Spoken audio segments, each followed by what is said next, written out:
Arkadaşlar nerede?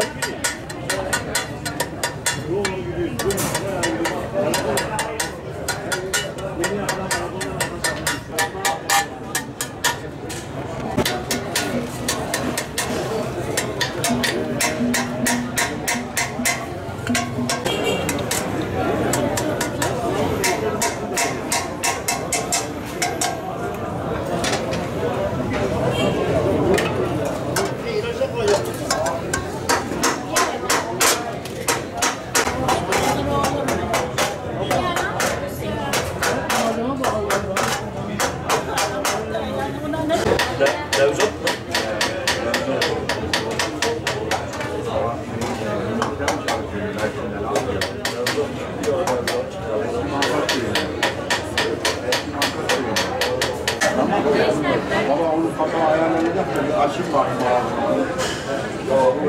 Bunu değil biliyor musun?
Saçlarını taramamış, ucuna gül bağlamamış, böyle güzel yaratmamış.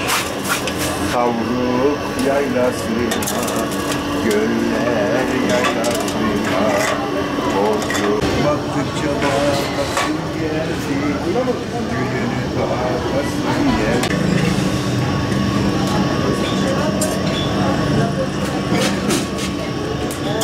Saçlarını kara yaylasına, göller yaylasına, Borzum yaylasına.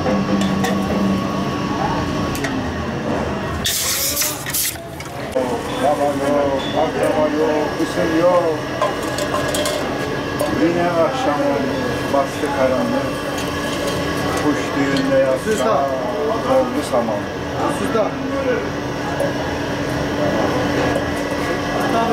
Dumanlı dağlar, oturmuş yaralar.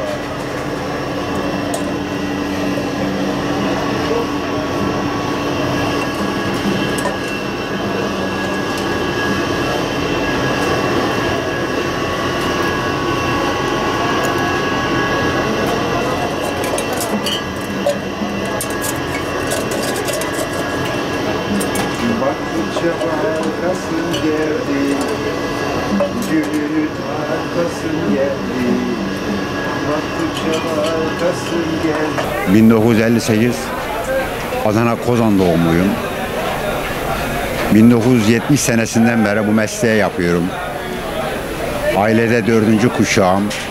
Babam, dedem, dedemin babası, oğlum, 5. kuşak oğlum. Şu an rahatsız biraz.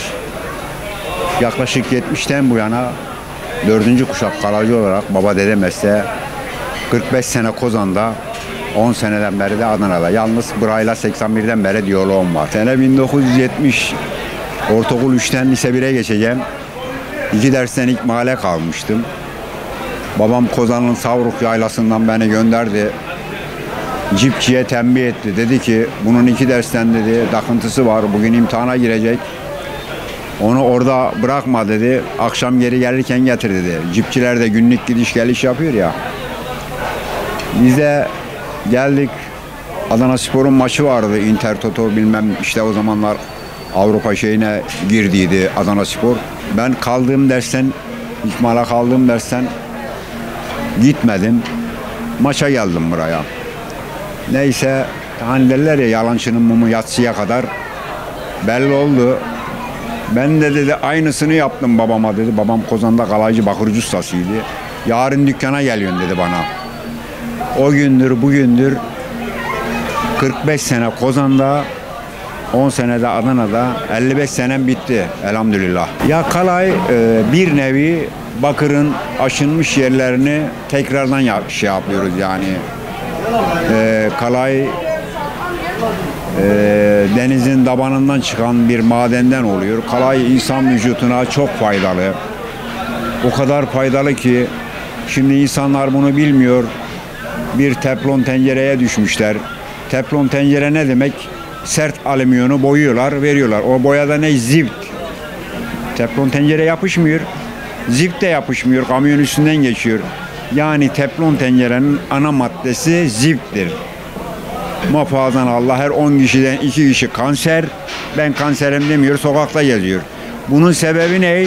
Teflon tencerede yedikleri için.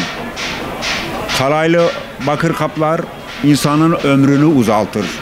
183 tane kalaylı kabın faydası var.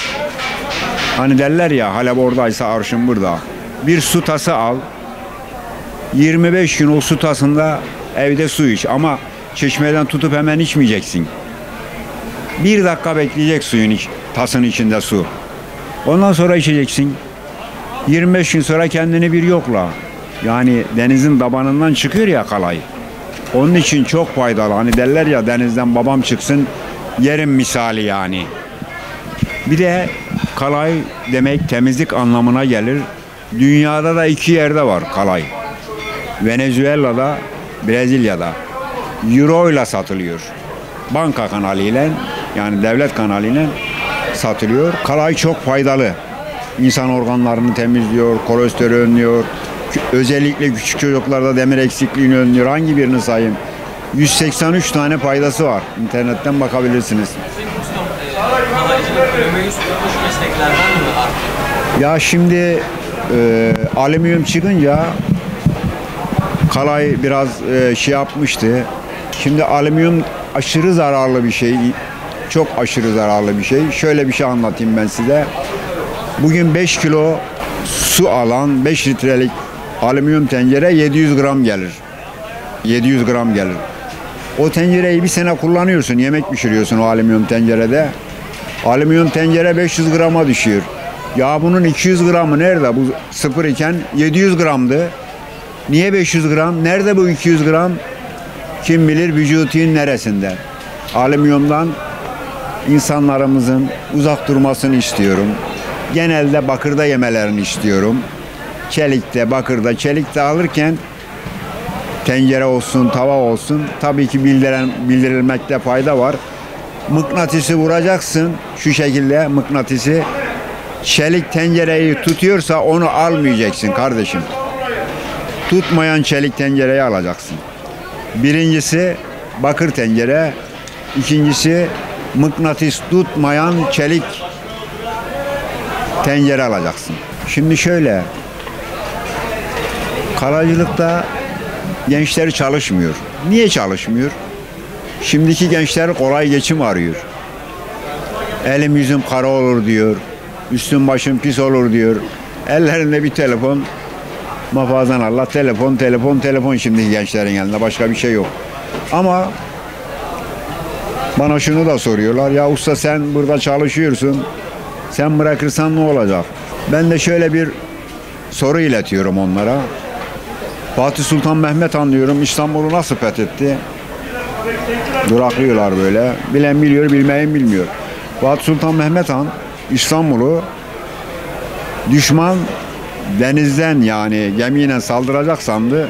Fatih Sultan Mehmet Han ne yaptı? Gemilere tekerlek yaptı, karadan saldırdı, İstanbul'u fethetti. Yani biz onların nesilleriyiz, onların torunlarıyız. Akşamdan sabaha usta yetiştirir Allah'ın izniyle.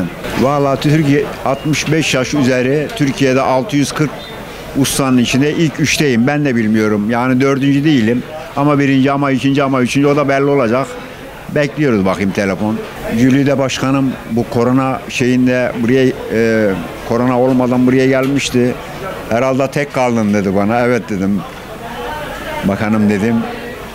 Ya dedi bunu gelmiyorum arkası dedim. Şimdiki gençler dedim şey yapmıyor ama dedim yani ben dedim hocalık yaparım, ustalık yaparım. Toplarım 15-20 kişi dedim. Bilgi verdiydi halk eğitime. Bu arada korona girdi biliyorsunuz. İnsanlarımız öldü, şey yaptı. Öyle kaldı. Unuttu mu ne yaptı? Buradan da saygılar sunuyorum. Ay şimdi bakırcılık, kalacılık altın çağını yaşıyor. Ben burada sabah 8'de giriyorum. 3 kişilik çalışıyorum. 3 kişilik. O kadar çok bakıra. Şimdi millet anladı. Bakır kaplarda yemeğin aşırı derecede lezzetli olduğunu. Bakır kaptan şaşmayacaksın. Anneni, babanı, torununu seviyorsan bakır su tasında su içeceksin. Bakır tencerelerde yemek yiyeceksin.